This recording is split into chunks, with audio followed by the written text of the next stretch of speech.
इस वीडियो में हम आपको जो लीज टॉपिक है उसके सारे कॉन्सेप्ट को कम से कम टाइम में हम आपको रिवाइज करवाएंगे, जिसका सीक्वेंस हम सीए फाइनल का जो स्टडी मटेरियल है आईसीएआई का, उसके स्टडी मटेरियल के हिसाब से इलस्ट्रेशन बाय इलस्ट्रेशन के हिसाब से हम सीक्वेंस सजाए हुए हैं। तो सबसे पहला टॉपिक है शॉर्ट टर्म लीज किसे कहते हैं। तो 12 मंथ्स या उससे कम वाले लीज टर्म वाले पीरियड को हम लोग शॉर्ट टर्म लीज बोलते हैं। लॉन्ग टर्म लीज जो आपका 12 मंथ से ज्यादा वाला रहता है। आइडेंटिफाइड एसेट्स मतलब एसेट्स किसको बोलते हैं, तो कोई भी एसेट्स जो एक्सप्लिसिटली या इंप्लिसिटली जो है वो स्पेसिफाइड रहता है कॉन्ट्रैक्ट में कि ये आप ही के लिए बनाया जा रहा है, उसी को आइडेंटिफाइड एसेट्स बोलते हैं। एक्सप्लिसिटली का मतलब होता है जो स्पष्ट रूप से बोल दिया जाए, जैसे हमारे देश के जो प्राइम मिनिस्टर हैं उनका जो विमान है उसका जो बोइंग नंबर है वो सिर्फ प्राइम मिनिस्टर के लिए ही है, उसको पीएम ही सिर्फ यूज करेंगे, यानी उसमें स्पष्ट रूप से बोल दिया गया है उस सामान का सीरियल नंबर देकर के कि ये आप ही यूज करेंगे। That is called explicitly specified. और इंप्लिसिटली स्पेसिफाइड का मतलब है जो घुमा फिरा के बोला जाए कि आप ही के लिए ये बनाया जा रहा है, लेकिन स्पेसिफिकली उसी आदमी के लिए बनाया जा रहा होता है, लेकिन थोड़ा सा घुमा फिरा करके बोला जाता है। जैसे कार, मान लो कि आपके पसंद का आपका नाम लिखवाते हुए, आपका मोबाइल नंबर लिखवाते हुए, कोई आपका लोगो देते हुए कार आपके लिए डिजाइन करके बनाया जा रहा है, तो थोड़ा घुमा फिरा करके लग रहा है लेकिन बन तो आप ही के लिए रहा है। ओके,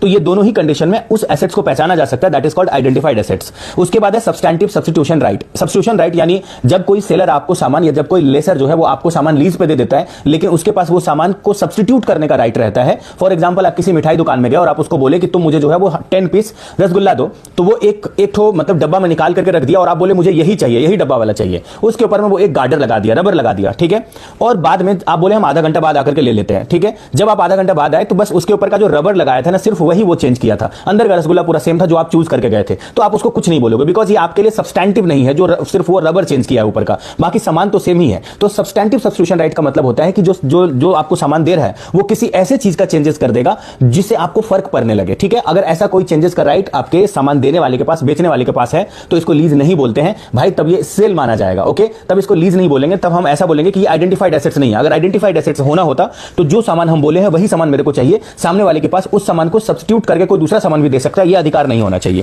फिजिकली डिस्टिंक्ट का मतलब हुआ कि बहुत सारे सामान बन रहे हैं, उसमें कोई कुछ सामान जो है वो बिल्कुल ही अलग तरीके से मेरे लिए बनाया जा रहा है, that is called physically distinct. Right to use a portion of the term of contract का मतलब होता है कि मान लो कि 5 साल में हर साल जो है मेरे को 2-2 महीना करके ही मेरे को लीज पे चाहिए, तो उसको बोलते हैं एक पोर्शन ऑफ द कॉन्ट्रैक्ट के लिए मेरे को वो चाहिए, पोर्शन ऑफ द पीरियड, मतलब 1 साल के किसी पोर्शन के लिए चाहिए, तो वही हमारा लीज टर्म हो जाएगा। ओके, उसके बाद है right to obtain substantially all the economic benefit, यानी मान लो कि कोई भी सामान का, जैसे ये कैलकुलेटर है, इसका सारा बेनिफिट अगर हम ही ले रहे हैं और इस पर कोई टैक्स क्रेडिट वगैरह मिल रहा है इसके यूज करने से, जो कि हमारा जो जिससे हम लीज पे लिए हैं वो ले रहा है, तो हम ये नहीं मानेंगे कि कोई बेनिफिट अब उसके पास ट्रांसफर हो गया, सारा बेनिफिट हम इसका खुद ले रहे हैं, तो बेनिफिट मुझे ही मिल रहा है, हम ये मानेंगे। उसके बाद का टॉपिक है राइट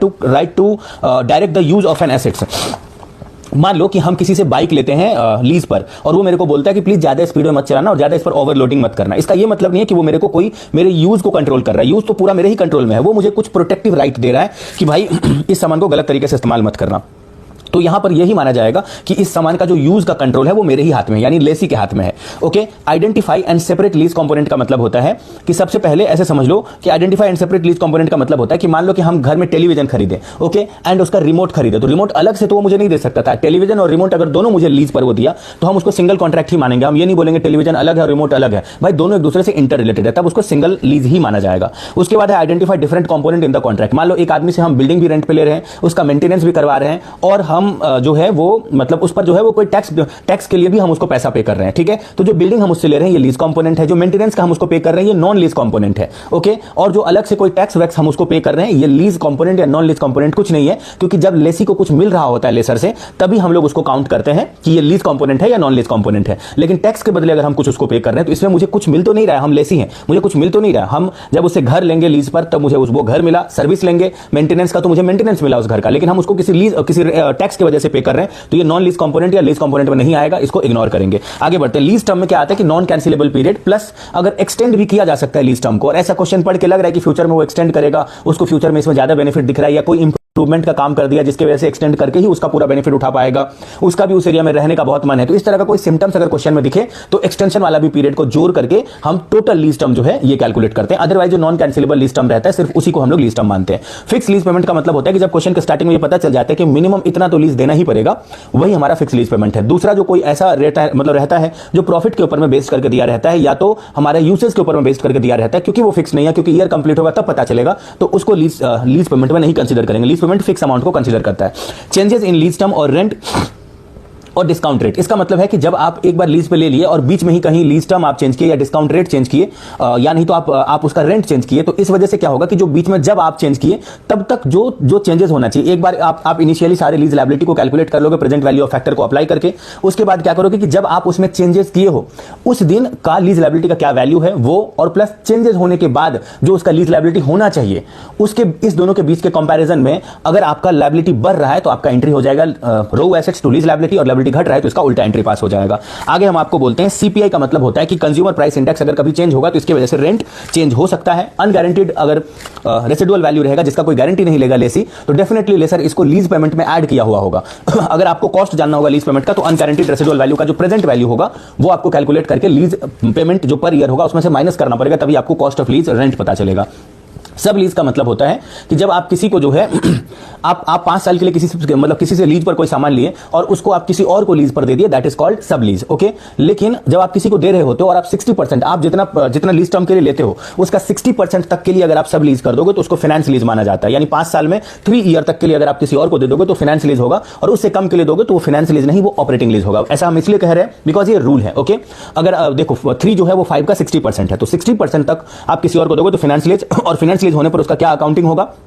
वो हम आपको बताते हैं। फाइनेंस लीज जैसे ही होगा तो सबसे पहले क्या किया जाएगा कि जो रो एसेट्स हैं उसको डी रिकॉग्नाइज किया जाएगा और एक तरह से इन्वेस्टमेंट बुक किया जाएगा, क्योंकि हम किसी और को दे रहे हैं तो जो हम यूज कर रहे थे उसका राइट को अब वो मेरे लिए एग्जिस्ट नहीं करता, इसलिए उसको डी रिकॉग्नाइज करेंगे। हम किसी और को दिए तो हम उसको इन्वेस्टमेंट रिकॉग्नाइज करेंगे, और इस रो एसेट्स और इन्वेस्टमेंट के जो डिफरेंस होंगे उसको हम लोग प्रॉफिट या लॉस बुक करेंगे, और जो हेड लीज है जो हम इनिशियली लीज लिए थे उसका लायबिलिटी को बैलेंस शीट में एज इट इज रहने देंगे। तो अब हम जिसको लीज पर दिए उससे हमारा फाइनेंस इनकम और जो हम हेड लीज के लिए हम जो इंटरेस्ट पे कर रहे हैं इस दोनों को भी पर ईयर बुक में रिकॉर्ड करेंगे। और ऑपरेटिंग लीज में ऐसा होता है कि जो हमारा रो उसमें कोई चेंजेस नहीं होता, इसमें row assets lease liability as it is record होता है, बस डेप्रिसिएशन पर ईयर मतलब रो एसेट्स पर कैलकुलेट होता है, और फिर जो आप किसी को लीज पर दिए हो तो उससे जो आपका फाइनेंस इनकम जो उससे आपका इनकम जनरेट होता है उसको भी रिकॉर्ड किया जाता है। सेल एंड लीज बैक का मतलब होता है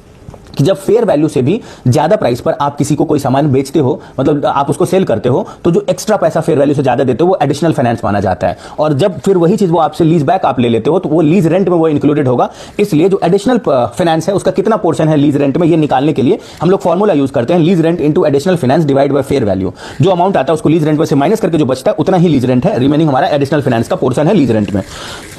उसके बाद जो रो एसेट्स है वो कैलकुलेट किया जाता है cost of assets into present value का, जो मतलब total of present value of rent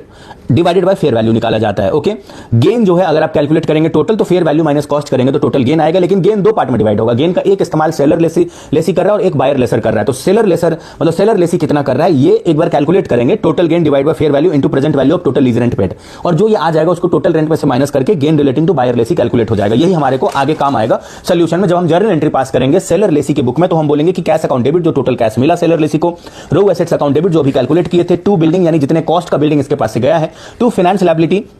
यानी जो ये रेंट इसको मिलेगा, जो ये इसको रेंट पे करना पड़ेगा प्लस एडिशनल फाइनेंस पे करना पड़ेगा उतना अमाउंट से, और to gain on right transfer जो अभी आप बायर लेसी का गेन वाला पोर्शन निकाले थे वो वाला आपको क्रेडिट करना है। और in the books of buyer में आपको ये एंट्री पास करना है बिल्डिंग अकाउंट डेबिट कॉस्ट पर additional finance account debit to cash account. Additional finance को यहाँ डेबिट इसलिए करते हैं लेसी के बुक में, वो इसलिए क्योंकि लेसी ये समझता है कि हम इसको सामान पैसा इनिशियली दे तो रहे हैं लेकिन ये फ्यूचर में मेरे को मतलब लीज रेंट में वो इंक्लूड करके मेरे को रिटर्न कर देगा, तो इसीलिए आज के डेट में मेरे लिए एसेट्स है इसीलिए उसको डेबिट करेंगे। और लास्ट में अगर मान लो कि हम आपसे कोई भी सामान लीज पे लेते हैं और हम आपसे 2 सामान लीज पे लेते हैं, एक ये लेते हैं और एक हम आपसे ये लीज रेंट पे लेते हैं, दोनों का आप मेरे से अलग अलग लीज रेंट ले रहे हो, तो हम मार्केट में जब इसका वैल्यू निकलवाए तो स्टैंड अलोन प्राइस मतलब प्राइस भी इसका अलग अलग आया, तो हम स्टैंड अलोन जो प्राइस होगा उसका रेशियो निकालेंगे और उसी रेशियो में जितना टोटल आपको पे कर रहे होंगे लीज रेंट उसको बांट करके lease component and non lease component में हम डिवाइड कर देंगे। तो यही था आपका पूरा जो है वो लीज का एक्सप्लेनेशन। अगर आप इस वीडियो को पूरा सुन लोगे तो मुझे नहीं लगता कि आपको कोई ज्यादा दिक्कत होगा सम्स के रिवीजन में। ओके, चलिए आप अपना फीडबैक इस वीडियो में कमेंट करके या लाइक करके दे सकते हैं। राधे राधे।